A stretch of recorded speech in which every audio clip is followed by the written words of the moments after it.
বাইরে মেঘি ঢাকা আকাশ, চুপটা বৃষ্টির শব্দে ভিজে আছে চারপাশ।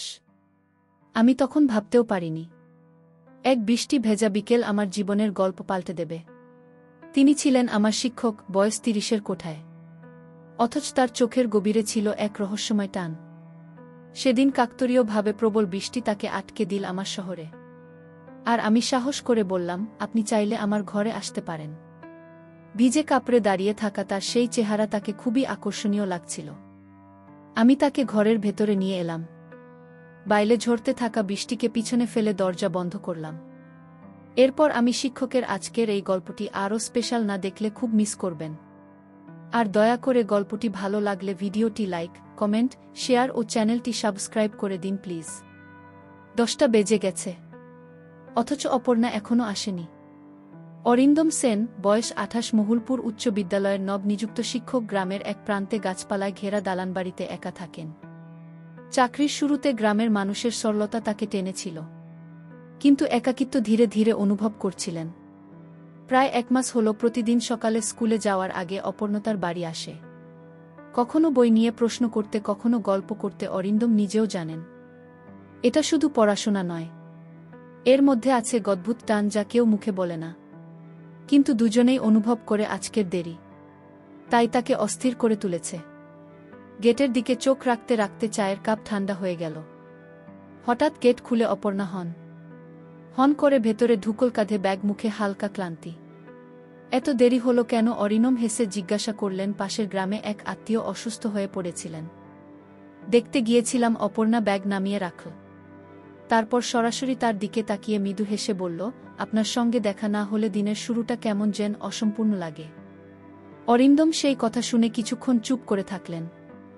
বাইরের সকালের আলো বারান্দা বলে ফেলেছে, হাওয়া উড়িয়ে দিচ্ছে অপর্ণার খোলা চুল, তাদের মাঝে নীরবতা। আর সেই নীরবতায় লুকিয়ে আছে এক অচেনা উষ্ণতা যা দিনের আলোতেও বোতন থাকে না। আপনি যদি রাজি হন তাহলে 1 কাপ চা খাওয়াতে চাই।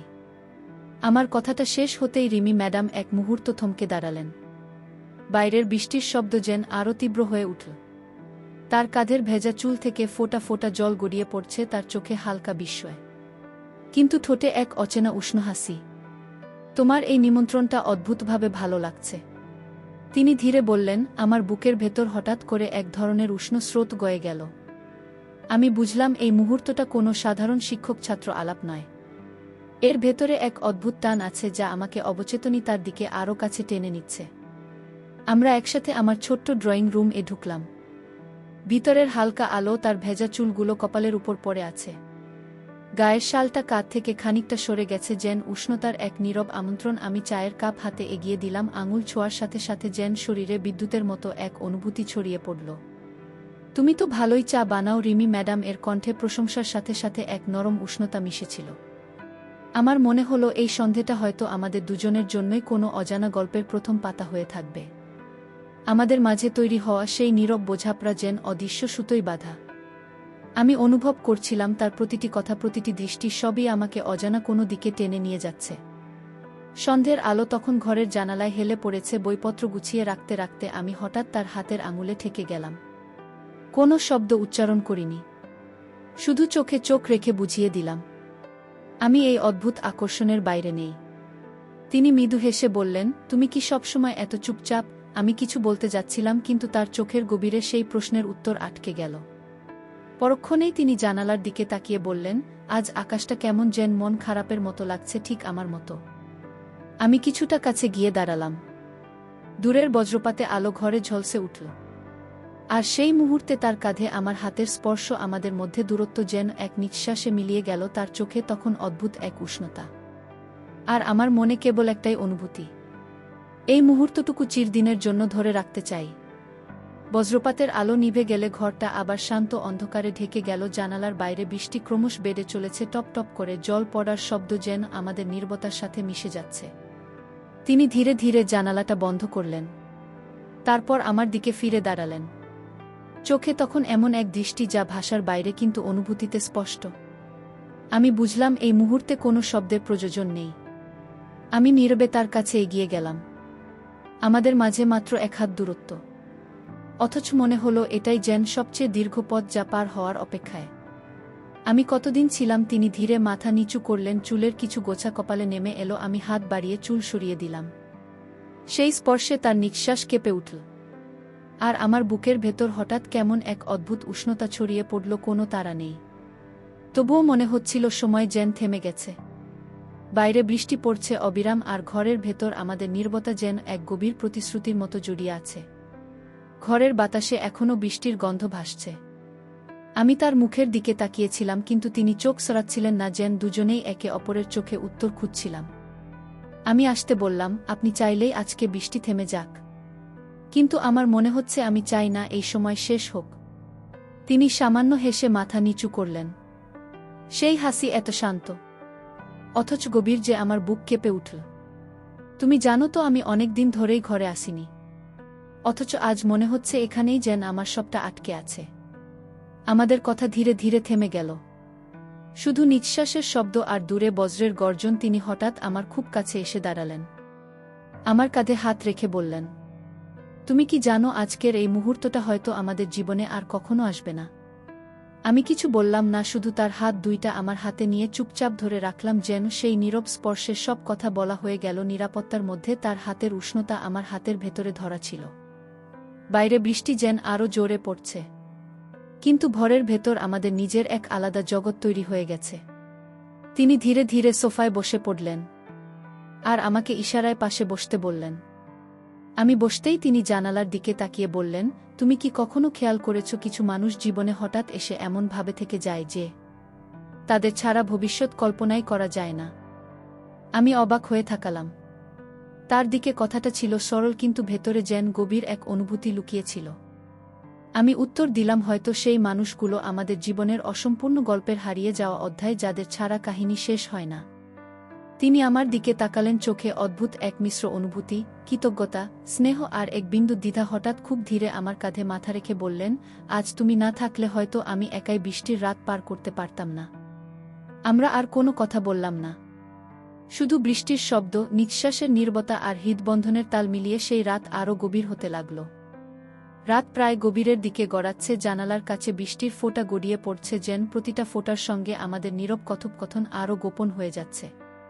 তিনি মাথা তোলা ছাড়াই বললেন, জানো, কিছু সম্পর্কের নাম থাকে না, কিন্তু তবুও তাদের গুরুত্ব কোনো কম হয় না। আমি মৃদু হাসলাম, হয়তো নাম দেওয়া মানেই তাকে সীমাবদ্ধ করে দেওয়া, আর কিছু অনুভূতি সীমাবদ্ধতার মধ্যে বাঁচতে পারে না। তিনি ধীরে ধীরে সোজা হয়ে বসে আমার দিকে তাকালেন, চোখে অদ্ভুত এক আলো, যেন এই মুহূর্তে তিনি আর বাইরের পৃথিবীর মধ্যে কোনো দেয়াল রাখছেন না। হঠাৎ আমার হাত তার হাতে এসে মিলল, আমাদের দুজনের হাতের উষ্ণতা এক হয়ে গেল, যেন বাইরের বৃষ্টির ঠান্ডা আর এখানে পৌঁছতে পারছে না। মুহূর্তটা এতটাই শান্ত ছিল যে শুধু হৃদস্পন্দনের শব্দ শোনা যাচ্ছিল। তারপর তিনি খুব আস্তে, প্রায় ফিসফিসিয়ে বললেন, কখনো ভেবো না তুমি আমার জীবনে কেবল এক রাতের অতিথি। সেই কথাটা শোনার পর মনে হলো বৃষ্টির শব্দ থমকে গেছে এক মুহূর্তের জন্য। বাইরের বৃষ্টি যেন আরও নীরব হয়ে এলো, শুধু ঘরের ভেতরে আমাদের মাঝে অদৃশ্য উষ্ণতার ঢেউ ধীরে ধীরে ছড়িয়ে পড়ছে। আমি অনুভব করছিলাম তার হাতের মুঠো একটু শক্ত হলো, যেন এই মুহূর্তকে ছেড়ে দিতে চান না। চোখে চোখ রেখে আমরা দুজনেই কিছুক্ষণ চুপ করে রইলাম।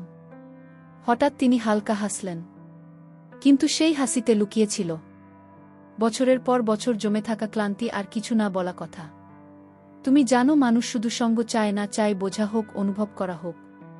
আমি ধীরে বললাম, হয়তো সেই কারণেই আজ আমরা এই মুহূর্তে একসাথে, কারণ তুমি আমার অনুভূতিগুলো বুঝতে পারছ, আমিও তোমারটা। তিনি মাথা নাড়লেন, আর সেই নীরব সম্মতি যেন অদ্ভুত এক শান্তি এনে দিল। আমাদের মাঝের দূরত্ব একটু একটু করে কমে এলো, কোনো বাড়াবাড়ি নয়, শুধু এক গভীর আলিঙ্গন, যেখানে বাইরে বৃষ্টির ঠান্ডা হারিয়ে গেল আর ভেতরে রইল শুধু মানুষের প্রতি মানুষের নিঃশব্দ ভালোবাসা। সন্ধ্যের পর বৃষ্টি থেমে গেছে, কিন্তু জানালার কাছে বৃষ্টির ফোঁটার দাগ এখনও ঝিলমিল করছে। ঘরের আলো নরম হলুদ, যেন ইচ্ছে করেই চারপাশকে উষ্ণ আর নিরিবিলি করে রেখেছে। ম্যাডাম চুপচাপ সোফায় বসেছিলেন, হাতে ধরা এক কাপ চা। চা ঠান্ডা হয়ে গেছে, কিন্তু মনে হলো তিনি চায়ের স্বাদের চেয়ে বেশি ডুবে আছেন ভাবনার স্বাদে। আমি তার কাছে গিয়ে ধীরে বসে পড়লাম। কথা না বলেও বোঝা যাচ্ছিল আজ তার মনে অনেক কিছু ঘুরছে। তুমি জানো, জীবনের অনেক অধ্যায় আমরা নিজেরাও লিখি না, কেউ যেন লিখে দেয়া, আর আমরা শুধু অভিনয় করি। তিনি ফিসফিস করে বললেন। আমি তার দিকে তাকালাম, চোখে সেই চেনা ক্লান্তি, কিন্তু আজ সেখানে নতুন এক দৃঢ়তা। তাহলে আজ থেকে আমরা নিজেদের অধ্যাসটা নিজেরাই লিখব। আমার কণ্ঠে অদ্ভুত এক দৃঢ়তা ভেসে এলো। তিনি হালকা হেসে আমার দিকে তাকালেন। আর সেই মুহূর্তে আমাদের মাঝের বন্ধনটা যেন আরও মজবুত হয়ে গেল। নীরবে তার হাত আমার হাতে এসে মিশে গেল, শব্দহীন এক প্রতিজ্ঞা, যা শুধু আমরা দুজনেই বুঝতে পারলাম। সেই রাতটা যেন ছিল অন্যরকম শান্ত। বাইরে আকাশে ছিল অর্ধচন্দ্র, তার ফিকি আলো জানালার ফাঁক গলে ঘরে ঢুকছিল। আর চারপাশের সব শব্দ যেন মিলিয়ে গিয়েছিল। ম্যাডাম, আমি চুপচাপ বসেছিলাম, কিন্তু নীরবতার ভেতরে ছিল এক অদৃশ্য কথোপকথন, যেন মন আর মন একে অপরকে ছুঁয়ে যাচ্ছিল। আমি আস্তে করে বললাম, জীবন যদি একবার ভেঙে যায় তবুও কি আবার গড়া যায়? তিনি একটু থেমে গভীর দৃষ্টিতে তাকালেন। গড়া যায় যদি পাশে কেউ থাকে যে শুধু হাতটা শক্ত করে ধরে রাখে। সেই মুহূর্তে আমি বুঝে গেলাম আমাদের এই যাত্রা শুধু অনুভূতির নয়, এটি ছিল একে অপরের জীবনের নতুন শুরু।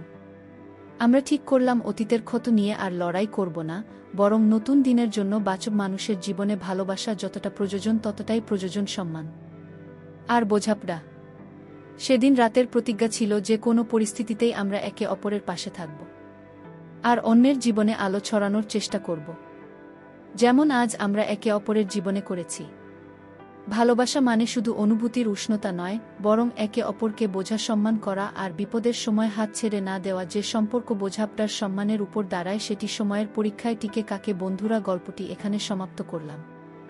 গল্পটি ভালো লাগলে একটি লাইক ও চ্যানেলটি সাবস্ক্রাইব করে দেবেন।